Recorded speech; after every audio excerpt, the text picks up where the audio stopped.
दोस्तों, आज मैं एक ऐसा कहानी लेकर हाजिर हूँ कि शायद ही कभी सुने होंगे। आप सभी ने भगवान राम और सीता के कई कहानियाँ सुनी और पढ़ी होगी, लेकिन एक कहानी ऐसी भी है जिसे आप लोग कम नहीं जानते होंगे। दोस्तों, आइए तो आज माता सीता के बारे में एक रोचक कथा जानते हैं और सुनते हैं।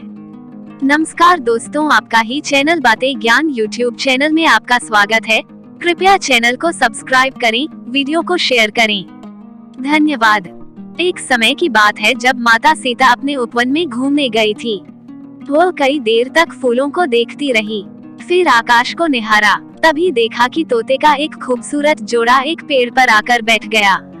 तोता और तोती ने पेड़ पर बैठते ही बातें करना शुरू दी। तोती बोली, क्या आपको पता है स्वामी की अयोध्या में श्री राम जी का जन्म हो चुका है। यही वो श्री राम जी है जिनका विवाह सीता माता से संपन्न होगा। तोता ने उत्तर दिया, हाँ, पता है कि रामचंद्र जी का जन्म हुआ है और विवाह सीता माता से होगा।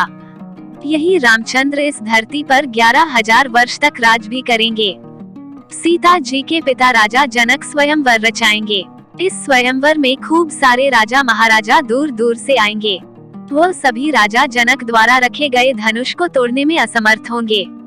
फिर दशरथ के पुत्र श्री राम उस धनुष को तोड़ेंगे और सीता जी उनको वरमाला पहना देगी। सीता जी उनकी बातों को ध्यानपूर्वक सुन रही थी। सीता जी को बहुत उत्सुकता हुई अपने भविष्य को जानने की। वो उन दोनों के पास गई।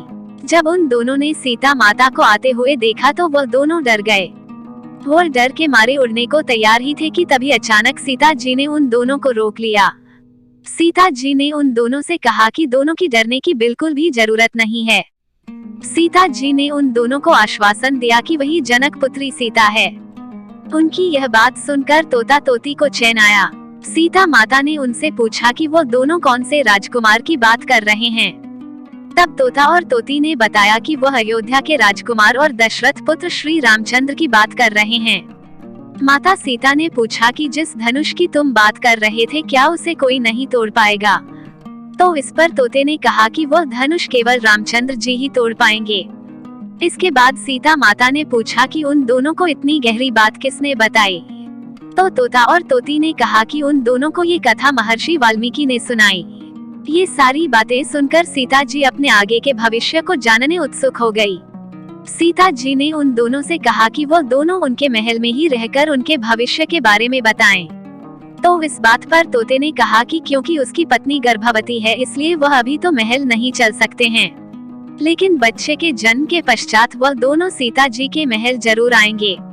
लेकिन सीता माता उनकी बात को मानी नहीं और वो उन दोनों को महल में रुकने के लिए बाध्य करने लगी।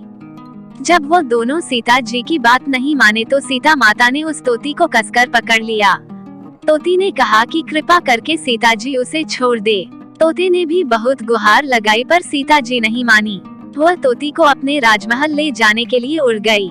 तभी तोती ने कहा कि वह आखिरी बार कहती है कि उसे सीता जी छोड़ दे वरना वह उन्हें श्राप दे देगी। इस बात पर सीता जी ने कहा कि राजकुमारी को कभी श्राप नहीं लगता है। अंत में तोती ने श्राप दे ही दिया। तो